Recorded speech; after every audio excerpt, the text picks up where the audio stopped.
Hello and welcome to another video with me, Steve, where we're looking this time at the C1, Cambridge C1 CAE Use of English Part 2.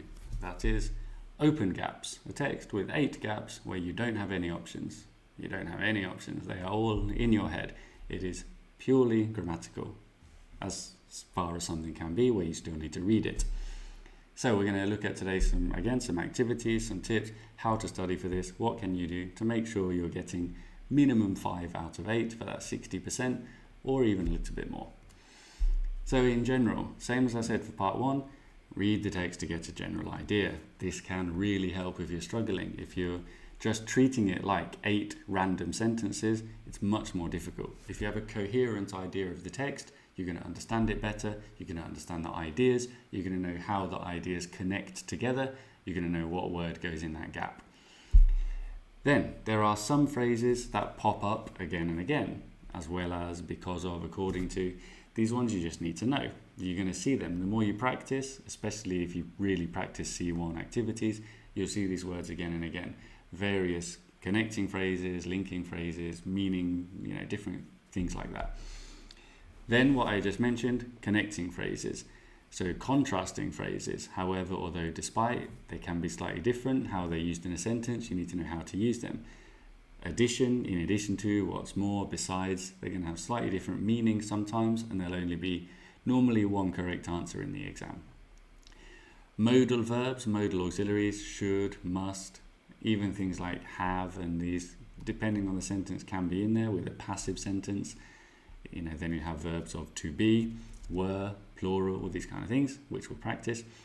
Relative pronouns, there's almost always a relative pronoun question. The man who won the game, why is it who? Because it's a person. You need to be very comfortable with these. Then common verbs and their uses. I'm talking like top 10 verbs, make, do, get. It's collocations. Why are we saying make or do? Sometimes they'll make you use these words, only if they're very common. Normally the answer wouldn't be a stranger verb because you don't have any options. It's going to be a common verb if it's a verb. Then verbs with their prepositions. For example, you are responsible for something. It's your fault, you're responsible for it, you need to know that preposition. This is referring to something. To is the correct preposition. There'll be a blank, you have to know it. And then of course some good old-fashioned phrasal verbs. Set up a business, carry out research, look into a matter, investigate it. Common ones that come up again and again. So that's in general what you'll be studying. Let's get a bit more specific. Let's think about how you're going to study one of these areas. So we're going to start with relative pronouns because, as I said, it's always on the exam. We've got an exercise here which has got 9 gaps. The answers are all relative pronouns. Do you know how to use them? If you're studying for a C1 exam, you definitely should. But can you always use them correctly? Can you identify the information you need in the sentence that tells you what the answer must be?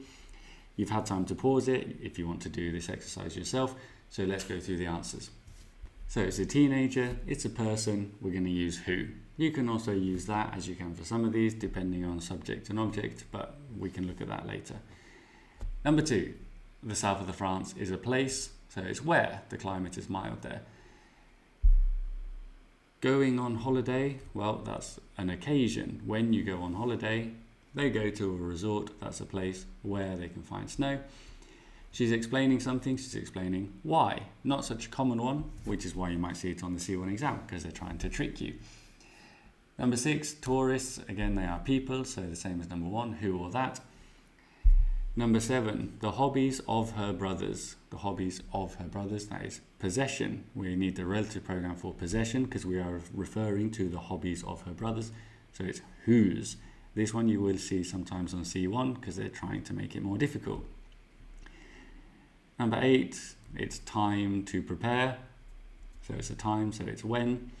And number 9, stuff. I think stuff is a thing. Stuffs are things, things are stuffs. So it's going to be which or that, the relative pronoun for things, for objects. So the key thing there is, do I know what I need from the sentence? And these are most of the ones you'll see on a C1 exam. Next, linking phrases. Other things you need to learn for C1 Part 2. In this activity, you need to replace what's in italics with one of these phrases. There are more than you need. This is helping you because you are thinking, what do they mean? You need to know the function of these linking phrases. So number 1 is a contrasting phrase because it's pouring with rain, but contrasting, Ben still cycled to school. What a hero. And go ahead and do it. And the rest of them. And number 1, the contrasting phrase is despite the fact that. Obviously not despite, because it needs to be followed. Despite needs to be followed by a noun phrase, and it was pouring with rain is a verb phrase. It's a subject, verb, object phrase. Despite the fact that, now we've got a noun, despite the fact, or despite the rain, or something like that. But despite, definitely make sure you're comfortable using this because it's on the exam a lot. Number 2, this is more of a direct contrast, isn't it?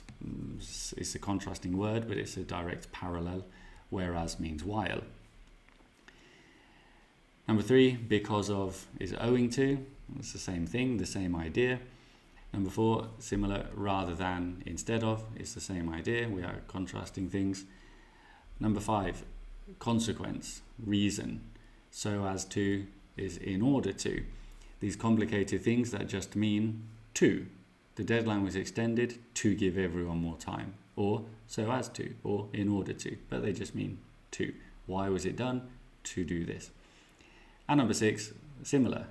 2 phrases that mean if, provided that means if, and as long as means if.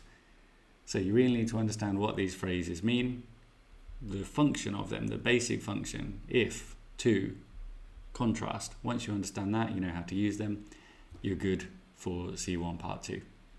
A little bit more on linking phrases because there's so many of them and they're always on Part 2.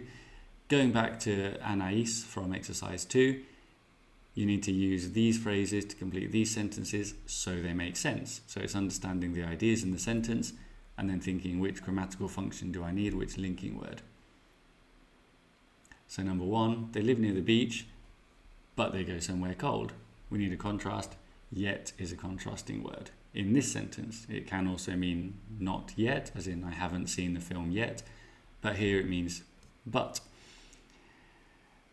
Number 2, why are they going to a ski resort? Well, so as to, because they want a complete change of scenery. When are they waiting? They are waiting until the weather changes. Their hobbies are unusual because of, given, in view of where they live. And number 5, in addition to. That's a very easy one, isn't it? And finally, number 6, unless. If not, if you're not fit, you can't do, it is hard to do winter sports. Unless meaning if not. Again, the clear meaning of these linking phrases will tell you when you need to use them. There's plenty more parts of grammar that you need to study. I've just given you 2 examples there of relative pronouns and linking phrases. You know the name of it, you can go and study it. Keeping detailed notes. What do these phrases mean? How do you use them? So when it comes to the exam, you're really ready to use them. Let's see if you're ready to use them. Well, this is the exam. You have no options. That's all you're looking at. They're sort of our options because all the answers to these are phrases you have just seen in the previous part of the video. So pause it, have a go. Keep your score out of 8. Remember, you're aiming for, here you're aiming for 8 out of 8 because you've just seen all the answers. So it shouldn't be too difficult. And here we go.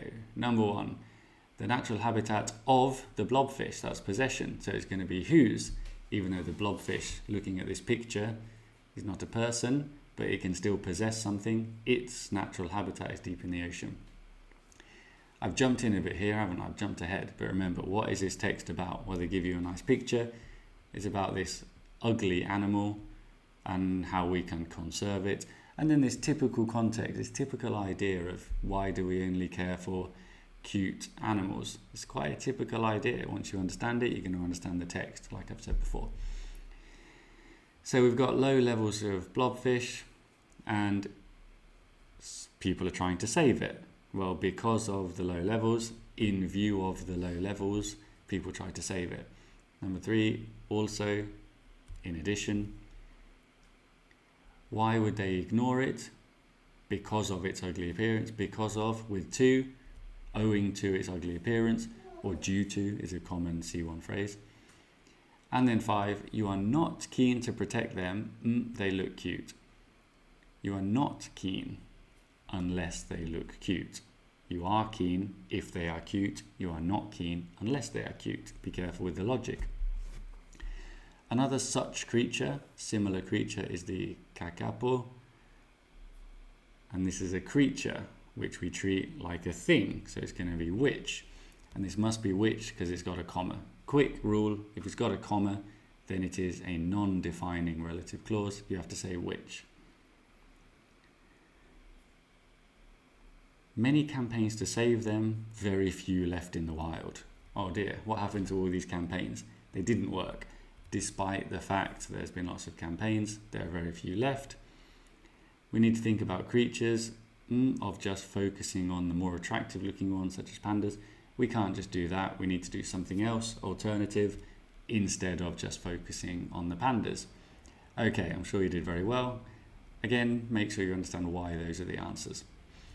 To keep practicing, you're going to see more activities like this. This is a typical C1 part 2. I think this video is going to be very long if we go through it in such detail. So let's do it super quick. Pause it, do it, ask your teacher, Google it if there's something you don't understand. But the important thing is adding to your notes, explanations of why this is the answer. So example, let's do the example because it's extra practice. You drink with a friend. Her haircut made her look like an escaped convict. So the joke is about something. So we need the gerund form. Her haircut was making her look like an escaped convict. And what happened? She made a joke and she was there. I could have died. I could have. You were being hypothetical. I can't think about it. Cringing. Well, you can't think about it without cringing because you have to cringe when you think about it. How embarrassing. Who hasn't had a moment like this? Everyone has. Who hasn't? Context. Grown out of all proportion. This one's just a phrase for emphasis. And then what happens? We torture ourselves when we have these embarrassing situations. It causes us so much, such agony. And it's as if something is another super common one for part 2. It's as if this is happening. When you're comparing something, it's as if something else. So there we go, there's the answers for that. And another one, a fun little story about a scorpion that stung him on the back of his right leg, just below the knee. That's your example. If you haven't paused it already, answers. Great one for context. We need to understand that a scorpion stung him on his right leg, then went up and then down the... Where would it go down? It would go down the other leg and then got him again in the shin, the front part of your leg. Would you expect this on a flight to be stung by a scorpion? No, this is not what you would expect. Relative pronoun for a thing. It means the thing that. That's always a nice trick. If it's the thing that, it wasn't the thing that he was expecting, then it's what? You know that's the answer. He awoke. You awake from something, don't you? Because you're in one state, then you move to another state. You're moving from one state to another, awaking from a nap. Number 12 is the same as we just saw. Great illustration of how these are repeated. These are completely different exam activities. It's the same expression. It felt as if something was happening. A sharp piece, being jabbed with a sharp piece of plastic. But it wasn't that, it was a scorpion. He doesn't know what it was. It was a piece of plastic or something because he didn't know. So context again. Very simple word, but understanding the idea in the context.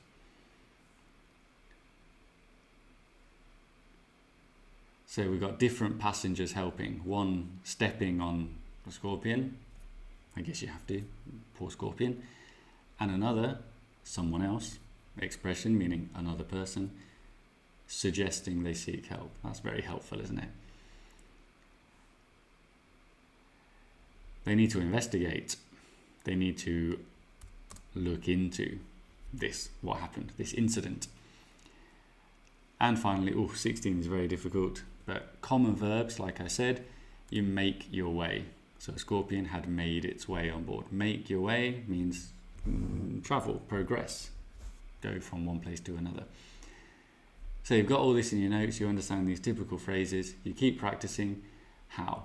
Well, firstly, what I said for part 1, make your own. Using a text, delete words, think of, is this a word that could be deleted, that would be deleted on a C1 exam? What does it mean in this sentence?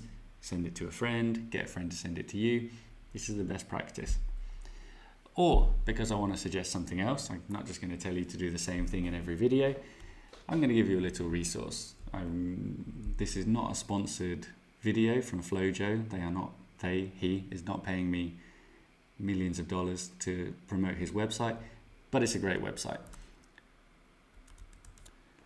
It's called Paper One Spotlight, like focus.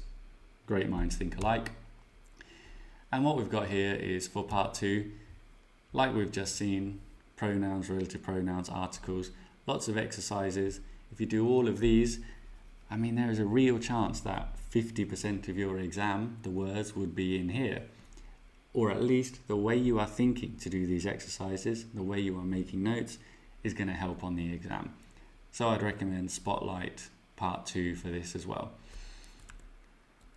And there we go, that's the end of Part 2. Hope you enjoyed. Have a nice day. Goodbye.